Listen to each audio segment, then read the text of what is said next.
Hello student, welcome to my channel सरमल lecturer. यह video class 10 math के लिए सबसे ज्यादा इंपॉर्टेंट है क्योंकि इस वीडियो में हम लोग देखेंगे 10th का जो मॉडल पेपर है। मॉडल पेपर जो है ये बहुत ज्यादा इंपॉर्टेंट है और हल सहित हम लोग समझेंगे, जो हल के साथ। और इस क्वेश्चन जो आपके इस वीडियो में आपके प्रीवियस ईयर पेपर हैं और जो आपके 2022 में मॉडल पेपर जारी किया गया उससे रिलेटेड क्वेश्चन हैं, बहुत ज्यादा इंपॉर्टेंट है। अगर आप इस वीडियो को नहीं देखोगे तो फिर आपका मैथ अधूरा रह जाएगा। और ये वीडियो आप लोगों के लिए ही बनाया गया है क्योंकि इसमें प्रीवियस ईयर पेपर भी सॉल्व कराए जाएंगे और आपके जो न्यू मॉडल पेपर हैं और जो आप लोगों का इससे पहले के मॉडल पेपर हैं उन सारे से बहुत सारे क्वेश्चन सेलेक्ट किए गए हैं।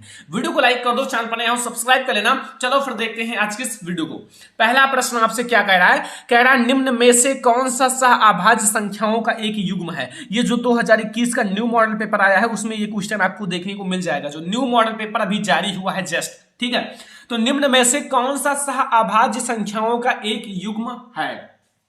ऑप्शन ए है आपका 14,35 एंड बी है 31,93 एंड सी है आपका 18,25 एंड डी है 32,62। तो इसमें से आपका कौन सा सही है ये आपको क्वेश्चन पढ़ाया गया है, लेकिन ये आपका मॉडल पेपर 2022 में आया है इसीलिए मैं आपसे शेयर कर रहा हूं। तो बताओ इसमें कौन सा सही है? तो इसमें जो आपका 18,25 है ना, ये एक सहअभाज्य संख्याओं का युग्म है। तो 18,25 आपका करेक्ट हो जाएगा। ठीक है, समझ में आया? और ये जो दूसरा क्वेश्चन है ये भी 2022 का जो न्यू मॉडल पेपर अपलोड किया गया है उसी से रिलेटेड है। ठीक है, कि यदि द्विघात समीकरण 3x² माइनस 6x प्लस के बराबर 0 के मूल समान है तो के का मान होगा। अगर मूल समान है और ये आपका 2022 का जो न्यू मॉडल पेपर है उसी में ये क्वेश्चन दिया है, तो जल्दी से आप लोग सॉल्व करो। और आपके पास ऑप्शन ए है 3, बी है 6, सी है 9 एंड डी है 12। तो कौन सा ऑप्शन सही है आप लोग बताओ जरूर। अगर आप लोग जानते हो, नहीं जानते हो तो मैं आप लोगों को बता दूं। यहां आपको पता है मूल समान है, यहां आपका एक समीकरण दिया हुआ है 3x² माइनस 6x प्लस के इक्वल टू 0। यहां आपका ए क्या दिया हुआ है? ए आपका जो x² का गुणांक है एंड v आपका जो x का गुणांक है -6 एंड c आपका कितना है k। ठीक है, और यहां अगर मूल समान है, पहले ही लिख दिया क्वेश्चन में लिखा है ना मूल समान है, मैं आपको सॉल्व करके समझा रहा हूं ताकि आप लोगों को कोई भी दिक्कत ना हो, छोटी सी भी प्रॉब्लम। तो यहाँ जो विविक्तर है, विविक्तर वो 0 हो जाएगा। आप लोग विविक्तर पढ़े होंगे द्विघात समीकरण में, विविक्तर को डी से प्रदर्शित किया जाता है, वो 0 हो जाएगा। तो अब आप लोगों को एक फार्मूला पता होगा, अगर नहीं पता है तो कोई दिक्कत नहीं, आप लोग जान जाओ b² माइनस 4ac। ठीक है, और यहाँ बराबर d होता है लेकिन d हमारा 0 है, यहाँ देख सकते हो।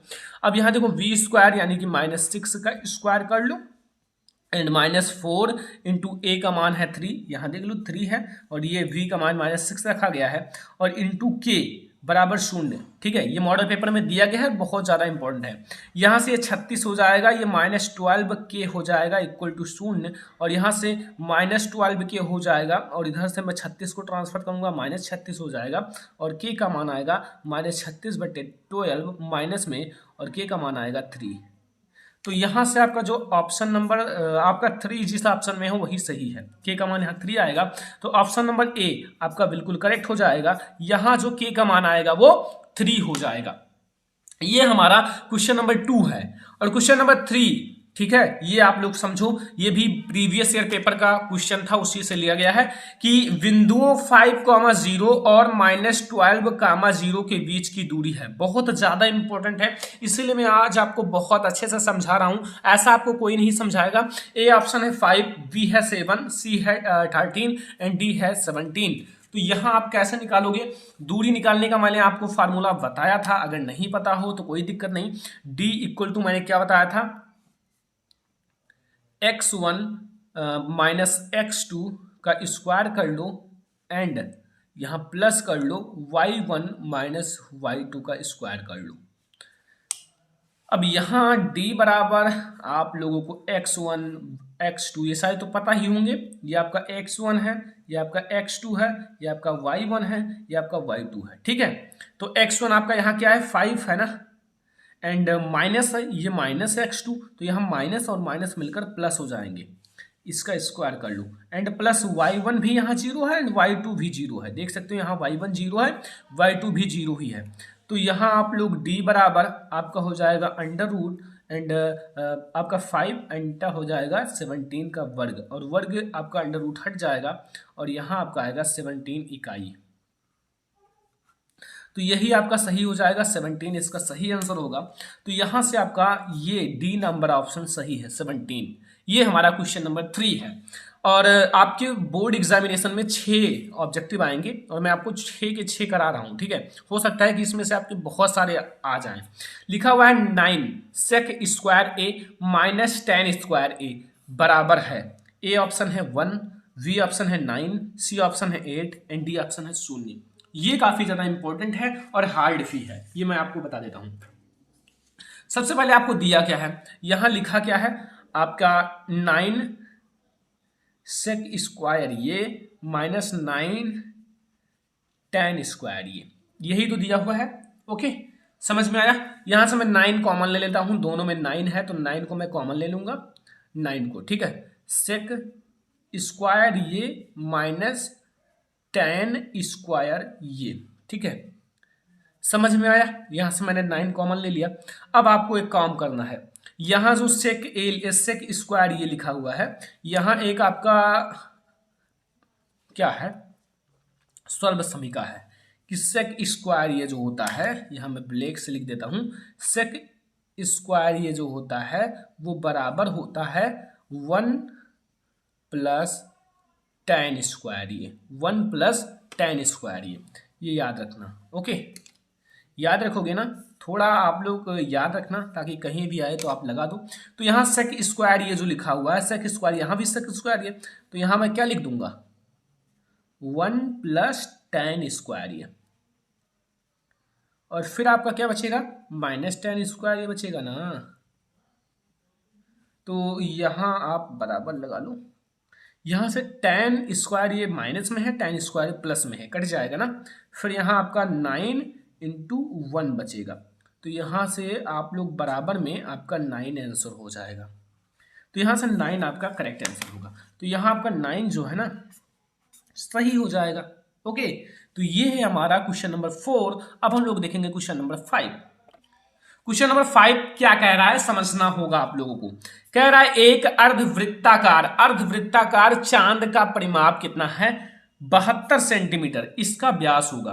व्यास ज्ञात करने के लिए त्रिज्या ज्ञात होनी चाहिए। त्रिज्या का आप 2 गुना कर दो व्यास हो जाएगा, लेकिन अब हमें त्रिज्या भी ज्ञात करनी होगी, कैसे ज्ञात करोगे, फिर तो मामला फंस जाएगा। लेकिन कुछ नहीं, पहले तो आपका परिमाप तो दिया ही है, कुछ तो दिया है। तो अर्धवृत्ताकार, ठीक है, अर्धवृत्ताकार चांद का परिमाप दिया है ना, चांद का परिमाप। ओके, परिमाप कितना दिया हुआ है, कितना दिया है 72 सेंटीमीटर ना, 72 सेंटीमीटर। चलो इतना तो आपको पता चल गया। लेकिन अब यह आप लोग लिख सकते हो कि अर्धवृत्ताकार चांद का परिमाप का फॉर्मूला जो होता है वो पाई आर प्लस 2r बराबर 72 लिख लो, ठीक है। अब यहां से r आप कॉमन ले लो, फिर यहाँ ये पाई है, पाई का मान होता है 22/7 एंड प्लस यहाँ 2 रहेगा। मैंने r को केवल कॉमन लिया है 72। अब यहां से अगर r बराबर, केवल r बराबर देखा जाए तो यहाँ ये जो है 7, ये देखो समझना, पहले इसे आप सॉल्व कर लो। यहाँ 1 मान लो, सॉल्व कर लो, इधर मैं सॉल्व कर लेता हूँ। 22/7 प्लस 2/1, देखो इधर 22 हो जाएगा एंड प्लस 7 हो जाएगा, नहीं 14, 7 दूनी 14/7। तो ये आपको जुड़ के कितना हो जाएगा 6 हो जाएगा एंड 3, ये 36/7, ठीक है, 36/7। यहाँ आप इसको सॉल्व करके लिख सकते हो 36/7। ओके, अब ये देखो इधर 72 लिख लो। अब यहाँ r बराबर आप लिखोगे, यहाँ देखो ये हो जाएगा 72 और ये नीचे है तो ऊपर चला जाएगा 7, और ये ऊपर है तो ये नीचे 36 आ जाएगा। और यहाँ से अगर आप सॉल्व करोगे तो कुल मिला के आपका ये, अगर आप सॉल्व करोगे तो 36 दुनाई 72, तो 7 दूनी 14 आएगा। लेकिन अभी हमसे पूछा क्या है, पूछा है कि इसका व्यास क्या होगा। तो अगर व्यास निकालना हो तो मैंने बताया है कि व्यास जो होता है ना वो आपका जो त्रिज्या होता है उसकी 2 गुनी होती है। तो त्रिज्या आपकी कितनी दी हुई है, 2 × 14, तो यहाँ आपका हो जाएगा 28 सेंटीमीटर। ये हमारा व्यास हो जाएगा। तो यहाँ से आप लोग व्यास ज्ञात कर सकते हो और उसका आंसर आया 28 सेंटीमीटर। ये हमारा क्वेश्चन नंबर 5 है। अब हम लोग देखेंगे क्वेश्चन नंबर 6।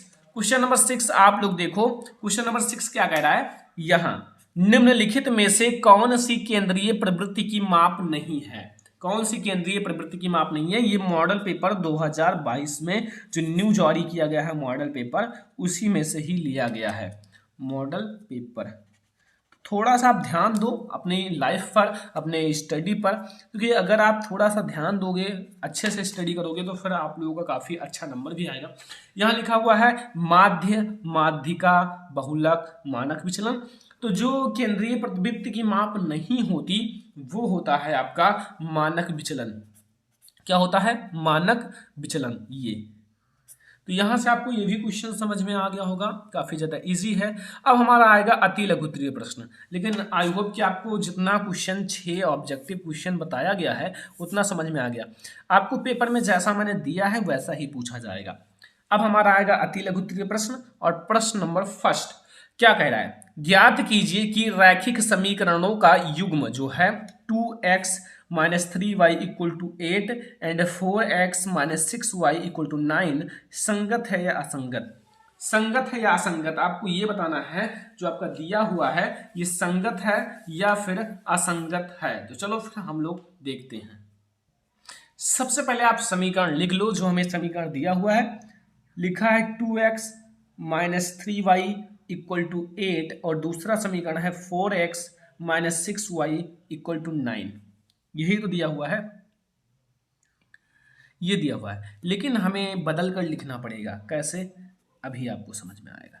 ये दिया हुआ है लेकिन हमें लिखना इसको ऐसे है, देखो 2x - 3y और ये जो 8 है इसको इस साइड ट्रांसफर कर लेना है, और बराबर 0, आपका बराबर 0 होना चाहिए। इसको भी उस साइड ट्रांसफर कर लेना है, 4x - 6y और -9 = 0। ये मैंने आपको बता दिया, समझ में आया। अब यहाँ आप लोगों को पता होना चाहिए इसमें A1 क्या है, B1 क्या है, A2 क्या है, B2 क्या है, ठीक है, एंड C1 क्या है, C2 क्या है, ये सारी चीजें पता होगा जो आपका ये समीकरण है। देखो यहाँ मैं लिखता हूँ A1। A1 क्या है, ये जो x का गुणांक है पहले समीकरण का वो A1 है। A2 क्या है, जो दूसरे समीकरण का x का गुणांक है वो A2 है। अब V1 क्या है, आपको पता चल गया होगा, y का गुणांक यानी कि 3।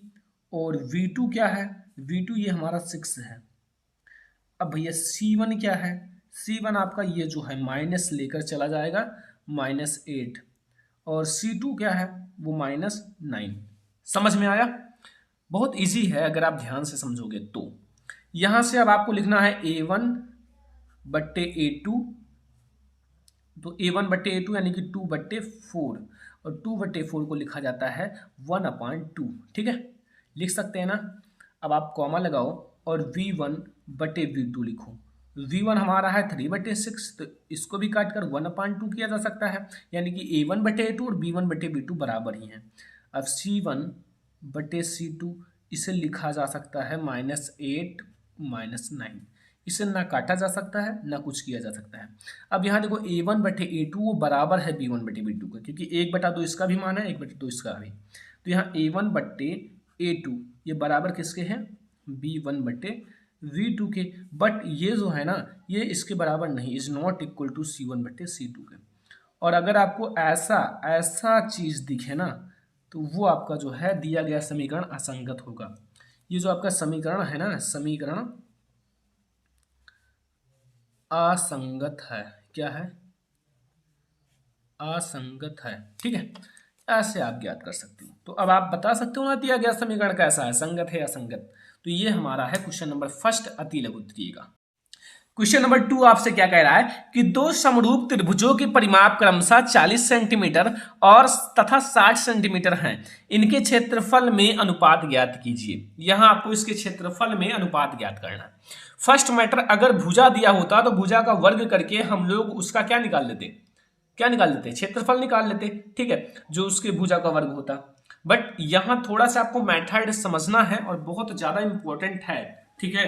तो फिर आप लोग कैसे निकालोगे, एक थ्योरम है जो कि आप लोगों को पता है या नहीं पता, मुझे भी नहीं आप लोगों को पता है, लेकिन अब आपको बताता हूं कि जो हम जानते हैं, क्या जानते हैं, पहले हम यहां लिख लिख कर समझाऊंगा कि हम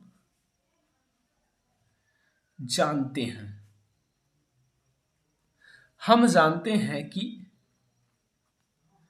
दो समरूप त्रिभुज, जो समरूप होते हैं, सीधा लिखा हुआ है ना यहां दो समरूप त्रिभुज या त्रिभुजों के जो परिमाप होते हैं, परिमाप दिया हुआ है ना, परिमाप, दो त्रिभुज है तो परिमापों का अनुपात सदैव, सदैव मतलब हमेशा, कभी चेंज नहीं हो सकता, सदैव उनकी संगत जो संगत, ठीक है, भुजाओं, संगत भुजाओं के अनुपात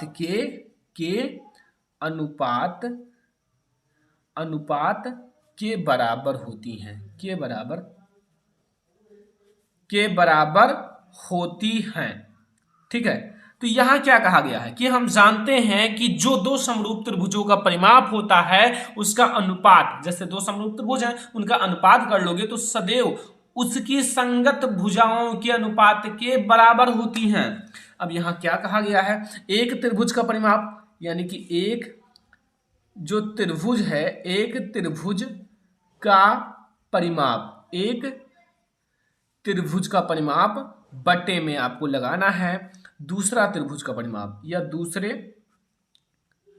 त्रिभुज का परिमाप, ओके, एक त्रिभुज का परिमाप बटे दूसरे त्रिभुज का परिमाप, ये बराबर होता है एक त्रिभुज की भुजा, जो त्रिभुज की भुजा होती है, एक त्रिभुज की भुजा, ठीक है, बटे में आपका होगा जो दूसरे त्रिभुज की भुजा, जो दूसरा त्रिभुज होता है, यही तो बताया गया है, दूसरे त्रिभुज की भुजा, ठीक है। अब यहां जो आप चाहे इसे भुजा कहो जो आपका ये दिया हुआ है और चाहे इसे आप परिमाप कहो, तो यहां आप वही लिख सकते हो कि एक त्रिभुज की भुजा, यही चीज आप नीचे फिर से लिख लेना, एक त्रिभुज की भुजा, यहां आगे लिख लेना एक त्रिभुज की भुजा बटे दूसरे त्रिभुज की भुजा, तो ये है 40, फिर से मैं लिख देता हूं, एक त्रिभुज की भुजा बटे में दूसरे त्रिभुज की भुजा, दूसरे त्रिभुज की भुजा, ठीक है, दूसरे त्रिभुज की भुजा, ये 40 बटे आपका दूसरा क्या है 60, और इससे अगर आप कट करोगे तो ये हो जाएगा 2/3, ठीक है, इतना समझ में आया। अब आपको मैं बता दूं, अगर इसका भैया क्षेत्रफल ज्ञात करना हो तो इसी भुजा का वर्ग कर लो, जो इसकी भुजा दी हुई है, भुजा का वर्ग यानी कि 2/3 का वर्ग कर लो, और आपका 4/9 वही आपका क्षेत्रफल हो जाएगा, 4:9, यही आपका क्षेत्रफल हो जाएगा, ठीक है। ऐसे आप क्षेत्रफल ज्ञात कर सकते हो कि एक जो त्रिभुज का क्षेत्रफल का वर्ग करो, दूसरे त्रिभुज के क्षेत्रफल का वर्ग, देखो एक भुजा का वर्ग किया ना, एक भुजा जो आपका एक त्रिभुज का क्षेत्रफल का वर्ग किया, फिर दूसरे त्रिभुज, फिर इसका जो आपका अनुपात आएगा यही आपका सही हो जाएगा, ठीक है। तो ये क्वेश्चन आप लोगों को समझ में आया। अगला क्वेश्चन देखो, ये बहुत ज्यादा इंपॉर्टेंट क्वेश्चन है, ठीक है, समझना होगा आप लोगों को ध्यान से, बिल्कुल आपको ध्यान से समझना होगा। लिखा हुआ है यदि tan 2a बराबर cot a माइनस आपका 18 degree, a minus 18 degree, a minus 18 degree है, जहां जो 2a है न्यून कोण है, क्या है 2a एक न्यून कोण है, तो a का मान होगा, अब यहाँ a का मान ज्ञात करना है, इसको मैंने ऑलरेडी पढ़ाया है लेकिन फिर भी मैं आप लोगों को समझा दूंगा, ठीक है। यहां क्या दिया हुआ है, लिखा हुआ है tan 2a जो है वो बराबर है cot a माइनस 18 डिग्री, किसके बराबर है, a माइनस 18 डिग्री। अब एक बात समझना, इसी जो tan 2a है ना, इसको लिखा जा सकता है cot 90 डिग्री माइनस 2a, अगर आप चाहे इस tan 2a को लिखो cot 90 माइनस थीटा, ये थीटा है, जो 2a लिखा हुआ है ये थीटा है, और बराबर आपका कॉट ए माइनस 18 डिग्री। ठीक है, यही चीज मैंने नोट कर दिया। अब देखो यहां से आपका कॉट से कॉट कैंसिल हो जाएगा। अब बचेगा क्या, यहां बचेगा 90 डिग्री माइनस 2a और बराबर a माइनस 18 डिग्री। अब इधर आप 2a, इधर आपको a को पक्षांतर करना है और इधर माइनस 18, इधर आपका ये प्लस 90 है ये, तो इधर आएगा माइनस 90 हो जाएगा। ठीक है, 90 डिग्री। ये हो जाएगा माइनस 3a और ये हो जाएगा 108 डिग्री। माइनस में माइनस से माइनस कट जाएगा और a बराबर आपका आएगा 108/3, कट करने के बाद आपका 36 डिग्री आएगा। तो ये आपका आ गया आंसर। ठीक है, 36 डिग्री। ए का मान क्या आएगा, ए की वैल्यू क्या आएगी, 36 डिग्री। ऐसे आप ज्ञात कर सकते हो पूरे ए की वैल्यू। समझ में आया? ये है हमारा अति लघुत्तरीय क्वेश्चन नंबर 3, जो आपको ध्यान से समझना था और आई होप कि आपको समझ में आ गया होगा। अब देखो हमारा जो लघुत्तरीय प्रश्न है उसको देखेंगे। जो आपका लघुत्तरीय प्रश्न है, देखो ये बहुत ज्यादा वीआईएमपी है और आप लोगों को समझना बहुत ज्यादा जरूरी है। क्वेश्चन बड़ा है लेकिन देखने में बड़ा है, छोटे से मैं समझा दूंगा। देखो क्वेश्चन नंबर फर्स्ट है लघुत्तरीय कि एक कुटीर उद्योग एक दिन में कुछ बर्तनों का निर्माण करता है। एक कुटीर उद्योग है जो एक दिन में कुछ बर्तनों का निर्माण करता है। ठीक है, निर्माण करता है। एक विशेष दिन यह देखा गया है कि प्रत्येक नग के निर्माण की लागत उस दिन जो है निर्मित किए गए बर्तनों की संख्या की 2 गुनी, जो बर्तन की संख्या है उसकी 2 गुनी से 3 अधिक, 2 गुना भी करना है और उसका 3 अधिक भी करना है। और यदि उस दिन जो है कि कुल निर्माण जो है 90 रुपये थे, तो निर्मित बर्तनों की संख्या, आपको बर्तनों की संख्या ज्ञात करनी है, प्रत्येक नग की लागत। ठीक है, तो बर्तन की संख्या x मान लो और प्रत्येक नग की लागत आप y मान लो। ठीक है, y मान लो, कोई दिक्कत नहीं है। अब देखो समझना यह है, जो आपकी बर्तन की संख्या आएगी, ठीक है, वो और नग का जो पैसा आएगा ना, वो क्या होगा, बर्तन की संख्या की 2 गुनी से 3 अधिक होगा। अगर वो जितना आंसर आएगा उसका 2 गुना से 3 अधिक उसका भी आंसर आएगा। जैसे आपको मानना क्या है, माना जो बर्तन मतलब निर्माण किया गया ना, तो निर्मित बर्तनों की संख्या, किसकी, बर्तनों की संख्या, तो बर्तनों की संख्या। ठीक है, तो इसे आप x मान लो। क्या मान लोगे, x मान लो। फिर दूसरा आपको मानना है तथा प्रत्येक नग का लागत, तथा जो प्रत्येक नग है ना, प्रत्येक नग की लागत वो आपका रहेगा पैसे में और उसे आप y मान लो। ठीक है, y मान लिया गया और इसे x मान लिया गया। अब अकॉर्डिंग टू क्वेश्चन आप चलो, मतलब प्रश्न अनुसार आप चलो, तो फिर क्या कह रहा है। ठीक है, फिर क्या कह रहा है कि यहां आपको समझना है कि यहां जो y है, y बराबर है वो 2 गुनी से, जो ये बर्तन की संख्या है, ये जो बर्तन की संख्या है इसकी 2x यानी कि 2 गुनी से 3 अधिक है। ठीक है, ये इतना बता रहा है। इसे आप समीकरण नंबर फर्स्ट नाम दे दो। और तथा आपसे दूसरी बार क्या कह रहा है, यदि उस दिन की कुल लागत रुपया जो है 90 हो। देखो जो बर्तन की संख्या है और नग, इन दोनों को गुणा कर दो, नग का रुपया, तो वो आपका कुल 90 हो जाएगा। इसे आप इक्वेशन नंबर 2 नाम दे दो।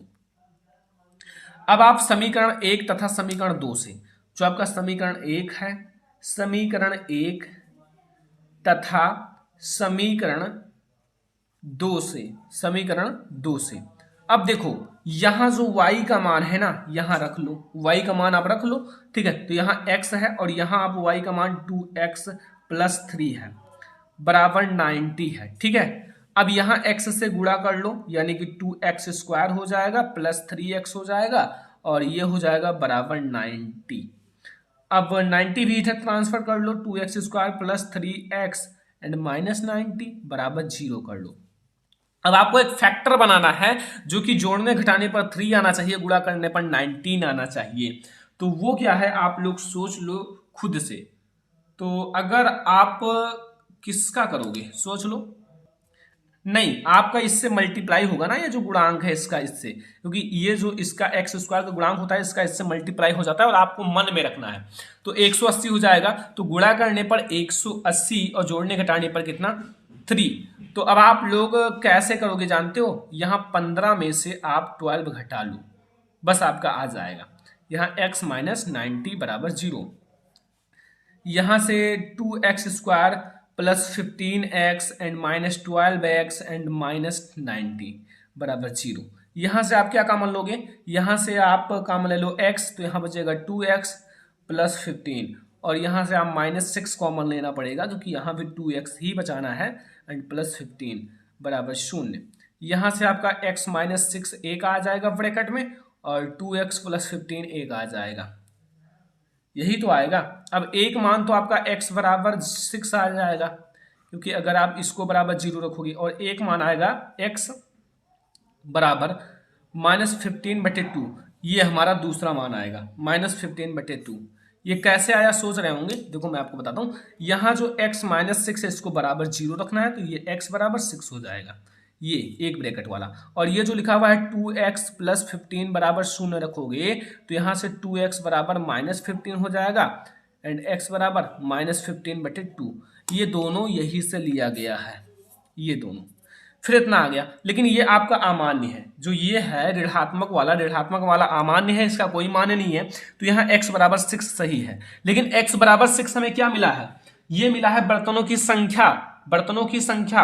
लेकिन हमें क्या ज्ञात करना है, नग की लागत। तो नग की लागत मैंने कहा है कि यहाँ आप चलो हमें y का मान ज्ञात करना है ना, तो यहाँ समीकरण फर्स्ट में x का मान रख दो, समीकरण 1 से आप करो, तो समीकरण 1 में आप x का मान रख दो, y का मान आ जाएगा। तो यहाँ x का मान आपका 6 है, तो यहाँ 2 × 6 + 3, मैंने कहा था उसका 2 गुना से 3 अधिक, यानी कि 15 रुपये। बर्तनों की संख्या आपका 6 है, बर्तनों की संख्या कितनी है 6 है, और रुपया कितना हुआ 15 रुपये, ठीक है। तो जो बर्तनों की संख्या होगी वो 6 होगी, मैंने x माना था, देख लो यहाँ निर्मित बर्तनों की संख्या, और जो नग का लागत है ना उसे y माना था, तो y का मान हमारा आया है 15 रुपये। तो ये है हमारा लघु उत्तरीय प्रश्न। अब हम लोग देखेंगे लॉन्ग क्वेश्चन। ये है हमारा सबसे इंपॉर्टेंट लॉन्ग क्वेश्चन, यानी कि दीर्घ उत्तरीय प्रश्न। एनसीईआरटी का है, विथ आपके कई साल बोर्ड एग्जाम में पूछे गए हैं, तो आपको ध्यान से समझना है, सब कुछ समझ में आ जाएगा। लेकिन आप लोग पहले पेन कॉपी लेकर बैठ जाओ और इस क्वेश्चन को जरूर सॉल्व करने की कोशिश करो। अगर आप नहीं लगा पाते हो तो फिर मैं आपको एक एक स्टेप समझाने वाला हूं, ठीक है। तो फिर आप लोग जरूर लगाने की प्रैक्टिस करो, फिर मैं आपको अच्छे से समझा देता हूं। तो देखो यहां प्रश्न क्या कह रहा है, एक 80 मीटर चौड़ी सड़क है, एक क्या है 80 मीटर चौड़ी सड़क है। मैं आपको अकॉर्डिंग टू क्वेश्चन चित्र बनवा दूंगा अभी, ठीक है। और दोनों ओर आमने सामने क्या है, समान ऊंचाई वाले 2 खंभे हैं, मतलब समान ऊंचाई है, एच है, ठीक है। 2 खंभे लगे हुए हैं, इन दोनों खंभों के बीच सड़क के एक बिंदु से खंभे के शिखर के जो उन्नयन कोण है वो 60 डिग्री और 30 डिग्री है। खंभों की ऊंचाई और खंभों से दूरी ज्ञात कीजिए। जो खंभों की ऊंचाई और खंभों से बिंदु की दूरी, ऊंचाई भी ज्ञात करना है और दूरी भी ज्ञात करना है। चलो फिर हम लोग आप लोगों को बताते हैं कैसे ज्ञात करोगे। पहले आपको चित्र बनाना आना चाहिए। एक 80 मीटर का सड़क बनाओ। पहले देखो यहां मैंने 80 मीटर का सड़क बना लिया, ठीक है। इसकी जो दूरी है ना वो 80 मीटर है, क्या है 80 मीटर, ठीक है। समझ में आया, इतना तो समझ में आ गया होगा। अब बीच में एक बिंदु है आर है ना, आर है। अगल बगल खंभे लगे हुए हैं भैया, ये एंड ये दोनों खंभे हैं, ठीक है। अगल बगल समान ऊंचाई है, समान ऊंचाई मतलब दोनों एकदम बराबर ऊंचाई के हैं। यानी कि अगर मैं इसे यच मानूंगा तो इसे भी यच ही मानूंगा। इसको मैं ए नाम दूंगा, इसको बी नाम दे दूंगा, ठीक है। ए वी और ये आर है। अब यही सीधा कह रहा है कि यहाँ बीच में एक है, मतलब बिंदु है, और यहां से इसका जो उन्नयन कोण होगा, ये उन्नयन कोण दोनों का दिया है। ये उन्नयन कोण दोनों का दिया हुआ है, सेम ऐसा ही चित्र है, और ये आपका 30 डिग्री है और ये आपका 60 डिग्री है। सभी का नाम दे दो, ये आपका P है और ये आपका Q है, बस और तो कुछ नहीं। अब देखो पूरा तो 80 मीटर है, पूरा 80 मीटर है। अब भाई हमें यहां से यहां तक और यहां तक की दूरी बताइए, ठीक है, पूरी। तो अब आपको बता दूं, इसको आप x मीटर मान लो, और अगर मैंने इसको x मीटर मान लिया तो इसको क्या कहोगे, y? नहीं, 80 है, पूरा 80 है, तो 80 में से अगर हम x घटा देंगे, 80 में से अगर हम x मीटर घटा देंगे तो हमारी ये दूरी तो पता चल जाएगी ना। तो ये आपका हो गया, क्योंकि ये x है तो x मतलब ये x जितना इसका मान आएगा उसमें से आप इतना घटा लोगे 80 में से x को, तो फिर आपका ये जो दूरी है ये आ जाएगा। ये पूरा आपको समझ में आ गया होगा जो मैं समझाना चाहता हूं। फिर आपको यहां लिखना है कि माना PA तथा QB समान ऊंचाई h मीटर के दो खंभे जो सड़क की चौड़ाई AV के सिरों क्रमशः A और V पर स्थित है। इनकी जो आपका P एंड A है एंड Q एंड V है, ये समान ऊंचाई के दो खंभे हैं जो यहां और यहां A और B पर लगे हुए हैं। ए और बी के सिरे ए बी पर स्थित है। खंभों की सीध में सड़क के किसी बिंदु आर, यहां आर एक बिंदु है, आर दोनों खंभे की शिखर का जो उन्नयन कोण है या फिर कोण जो है उन्नयन कोण क्रमशः आपका 60 डिग्री और 30 डिग्री के उन्नयन कोण बनाते हैं। ये बस इतना आपको समझना है। अब आपको भाई त्रिभुज लेना पड़ेगा। त्रिभुज क्या लेना है, कुछ नहीं, सबसे पहले आप करो क्या कि यहां आप लोग एक समकोण त्रिभुज लो, जो आपका समकोण त्रिभुज, और दो त्रिभुज बनेंगे क्योंकि यहां दो कोण है इसीलिए दो त्रिभुज काम करेगा। तो यहां तब समकोण समकोण त्रिभुज PAR में सबसे पहले हम लोग लेंगे PAR ये वाला और 60 डिग्री वाला, ठीक है, P एंड A और R। तो यहां आप लोगों को लिखना है tan और आपका 60 डिग्री है, क्योंकि ये लंब जो है और ये आधार आपको दिया हुआ है, और लंब बटे आधार किसका होता है, tan का, तो tan का, ठीक है, लंब आपका है P एंड A और आधार क्या है A एंड R। तो यहां से इसका मान हो जाएगा √3 और इसका मान हो जाएगा h/x, यानी कि h बराबर आपका हो जाएगा √3x। ये आपको पता चला। अभी हमारा x का मान ज्ञात करोगे तब फिर पूरा पता चल जाएगा। अब आप लोगों को तथा, अब दूसरी बार आपको त्रिभुज लेना है, तथा त्रिभुज QVR में, यहां आपका QVR है, ठीक है। अब यहां आपको tan 30 डिग्री लेना है क्योंकि tan 30 डिग्री का कोण बनाता है। यहां लंब जो है वो QV है और आधार जो है QV है ना, और आधार आपका है 80 - x, ये वाला आधार है।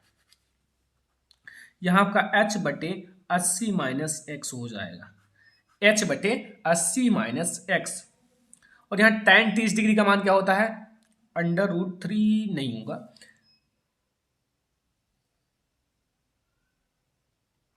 tan 30 डिग्री का मान होता है 1/√3, क्या होगा 1/√3, और ये आपका लिखा हुआ h बटे 80 - x, ठीक है। अब यहां से आप h की वैल्यू ज्ञात कर लो, h की वैल्यू अगर आप ज्ञात करोगे तो h बराबर आपका हो जाएगा 80 - x बटे जो ये √3 है ना, ये √3 वो नीचे हो जाएगा, बस।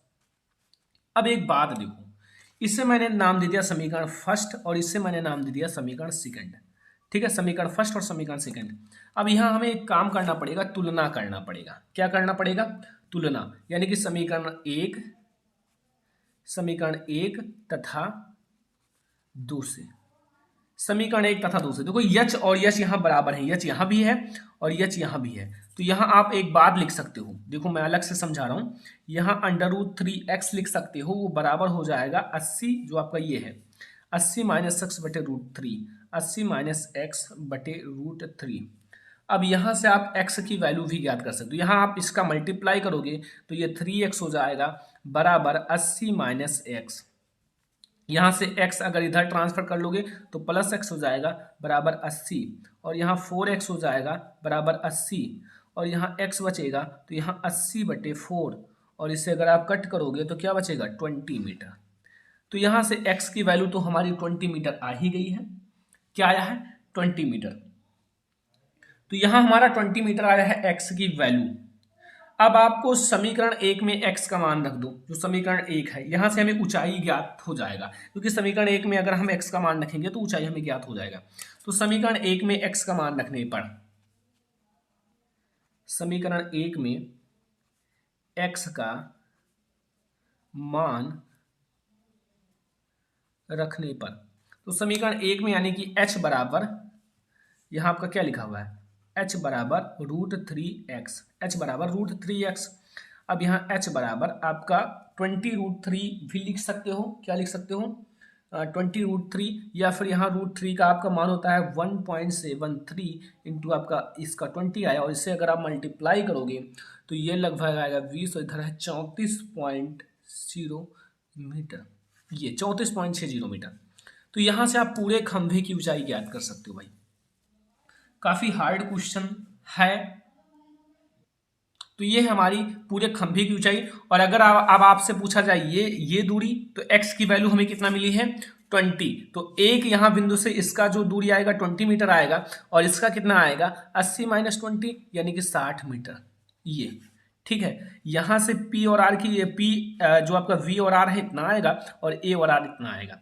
तो ये है हमारा सबसे इंपॉर्टेंट क्वेश्चन, और ये है हमारा सबसे इंपॉर्टेंट मैथ का मॉडल पेपर। अगर ऐसे ही सारे सब्जेक्ट का चाहिए तो कमेंट करना, मैं आप लोगों को जरूर प्रोवाइड करूंगा। और इस वीडियो को आपको ज्यादा से ज्यादा लाइक करना है, शेयर करना है अपने फ्रेंड्स के साथ, चैनल पर नए हो सब्सक्राइब कर लेना, ठीक है। फिर हम लोग मिलेंगे किसी और नेक्स्ट इंपॉर्टेंट वीडियो में, तब तक के लिए धन्यवाद।